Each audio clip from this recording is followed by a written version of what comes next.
Há milhões de anos, quando o rugido dos dinossauros já havia silenciado, o mundo ainda era um lugar selvagem, instável e cheio de criaturas tentando conquistar seu espaço.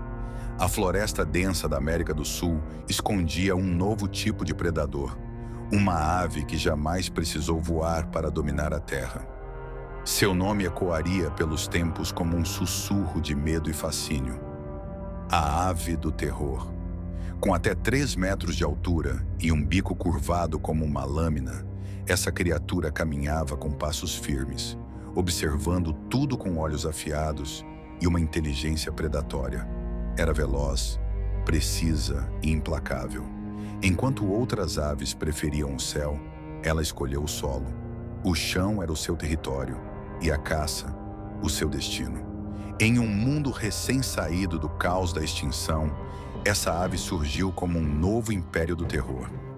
Imagine caminhar em meio à vegetação alta, sentindo o vento pesado e úmido da era pré-histórica. De repente, o silêncio é cortado por um estalo, o som seco de um galho partindo, um olhar atento, um passo na direção errada e o predador já está em movimento. A ave do terror corria com uma força devastadora, suas pernas impulsionando o corpo como molas vivas, o bico pronto para o golpe final. Um único ataque certeiro podia esmagar o crânio de uma presa do tamanho de um veado. O impacto era brutal. Não havia tempo para reação. Essas aves não eram apenas caçadoras, eram estrategistas. Elas esperavam, observavam, escolhiam o momento perfeito para atacar. Cada movimento parecia calculado. E o mais impressionante é que elas caçavam sozinhas, sem precisar de bandos ou emboscadas. Uma única ave era capaz de controlar vastas áreas, e nenhuma criatura ousava desafiar sua autoridade. Durante milhões de anos, foram as donas da terra, as rainhas silenciosas da América do Sul. Havia muitas espécies diferentes, algumas menores, outras verdadeiros monstros. Entre elas, o Kelenken guillermois se destacava como o maior de todos, quase 3 metros de altura e um bico de 70 centímetros. Imagine esse predador encarando sua presa, o pescoço arqueado, o olhar fixo e depois o golpe, rápido, certeiro, fatal. Poucos animais na história alcançaram tamanho domínio. Mas como todo império, o das aves do terror também teve seu crepúsculo.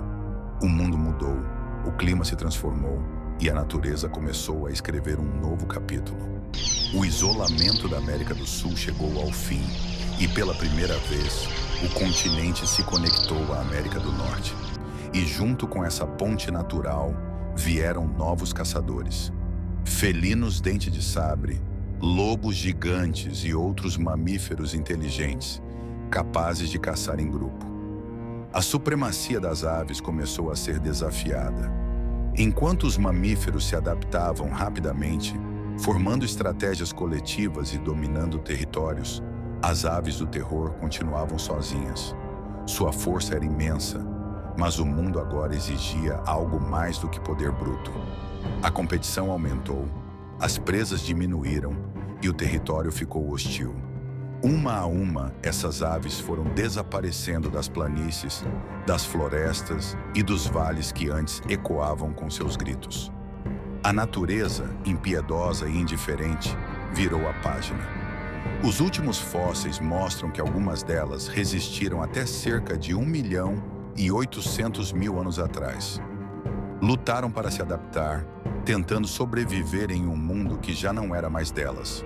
Tornaram-se mais leves, mais rápidas, mas a fome e o avanço dos mamíferos foram implacáveis, até que, em silêncio, desapareceram. Nenhum trovão, nenhuma batalha épica marcou seu fim. Apenas o eco distante de um grito solitário se perdendo no vento. Mesmo assim, a lenda permaneceu.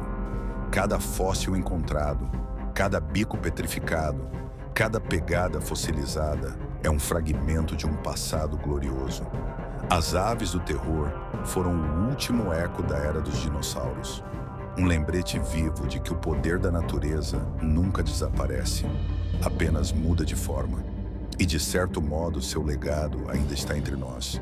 As emas, os casuares, as águias, todas trazem em si traços desse antigo império. O olhar frio, a postura ereta, o instinto predatório, tudo isso é herança das rainhas esquecidas da pré-história. Pense nisso. Criaturas que não precisavam de dentes nem de garras para serem temidas. Elas provaram que o verdadeiro terror não está nas sombras ou nas presas afiadas, mas na perfeição do instinto. A Avenida do Terror foi a prova viva de que a natureza pode criar predadores de uma beleza brutal, uma mistura de elegância e destruição. E embora o tempo tenha apagado suas pegadas, ele nunca apagou o impacto que deixaram, porque algumas histórias são grandes demais para morrer. As aves do terror podem ter desaparecido há milhões de anos, mas ainda vivem na nossa imaginação, nos livros, nos sonhos e nos medos mais profundos.